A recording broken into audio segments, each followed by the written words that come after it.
Noé e a Arca, uma história sobre fé, obediência e recomeços. E se Deus pedisse para você fazer algo que ninguém mais entendesse? E se obedecer significasse ser ridicularizado, desacreditado e ignorado por todos? A história de Noé não é apenas sobre um dilúvio, é sobre permanecer fiel quando o mundo inteiro segue na direção oposta. O mundo antes do dilúvio. A Bíblia descreve um tempo em que a maldade havia se espalhado por toda a terra. Os pensamentos do coração humano estavam continuamente inclinados para o mal. A violência se tornou comum. A injustiça, normal. E Deus viu que algo estava profundamente quebrado. Não era apenas o mundo que havia se corrompido. O coração humano havia se perdido. Essa parte da história nos confronta, porque muitas vezes não é o barulho do mal que destrói uma sociedade, mas o silêncio de quem já se acostumou com ele. Um homem diferente em meio à multidão. Em meio a esse cenário escuro, surge um nome simples: Noé.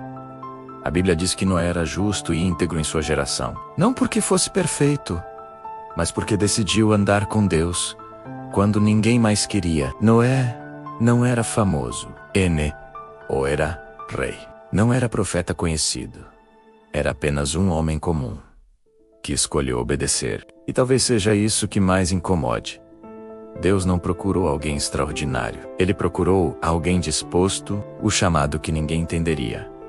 Então Deus fala com Noé. E o pedido não foi pequeno. Construa uma arca, uma estrutura gigantesca, em terra seca, sem sinais de chuva, sem precedentes, sem aplausos. Imagine a cena. Dias viram semanas. Semanas viram anos. E Noé continua construindo enquanto isso as pessoas passam, observam e zombam. Riem da fé, riem da obediência, riem da esperança. Mas Noé não construiu a arca para convencer pessoas. Ele construiu porque confiava em Deus. Fé que se prova no silêncio. A fé verdadeira raramente é aplaudida no começo. Ela é testada no silêncio, na repete, na dúvida, na demora. Noé não tinha provas visíveis. Ele tinha apenas uma promessa. E talvez você esteja vivendo algo parecido. Fazendo o certo sem reconhecimento. Seguindo um caminho solitário. Obedecendo mesmo quando ninguém entende. A história de Noé nos lembra: obedecer a Deus nem sempre faz sentido. Até que tudo faz sentido. O dia em que a chuva começou, então o impossível aconteceu. As portas da arca se fecharam e a chuva caiu. Não foi apenas água, foi juízo, foi consequência. Foi o fim de uma era e o começo de outra. Enquanto o mundo lá fora enfrentava o caos, dentro da arca havia proteção. Não porque Noé era melhor que os outros, mas porque escolheu confiar antes que fosse tarde. O silêncio das águas. Depois da tempestade veio o silêncio. Dias longos, meses de espera. A arca flutuando, sem direção aparente. Esse é um detalhe poderoso da história, porque muitas vezes, depois de obedecer, não vem resposta imediata. Vem espera. Mas Deus nunca esquece aqueles que confiam nele. O sinal de esperança. Então, a pomba é solta. E ela retorna com um ramo de oliveira. Vida ainda existe. Esperança ainda existe. Deus ainda está no controle.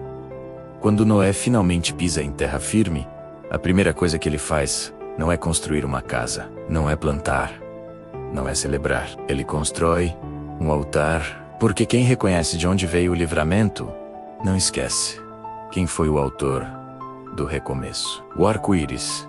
E a promessa então, Deus estabelece uma aliança e coloca no céu um arco-íris, um sinal eterno de que, mesmo após o juízo, a misericórdia permanece. O arco-íris não é apenas um fenômeno natural. É um lembrete. Deus continua acreditando na humanidade, mesmo quando ela falha. Reflexão para os dias de hoje. A Arca de Noé não era apenas um barco. Era um convite à fé, uma chance de salvação, uma oportunidade de arrependimento. Mas nem todos quiseram entrar. E a pergunta que essa história deixa não é sobre água ou madeira, É sobre escolhas. O que Deus tem te pedido para construir, em silêncio. Em que área da sua vida você precisa obedecer antes de entender? Você está vivendo para agradar a multidão ou para honrar a Deus? Porque, no fim, não foi a força da chuva que salvou Noé. Foi a fidelidade antes da chuva. Se essa história falou com você, deixe seu like, compartilhe com alguém que precisa ouvir isso. E se inscreva para continuar aprendendo com as histórias da Bíblia. Porque cada história antiga carrega uma verdade eterna para os dias de hoje.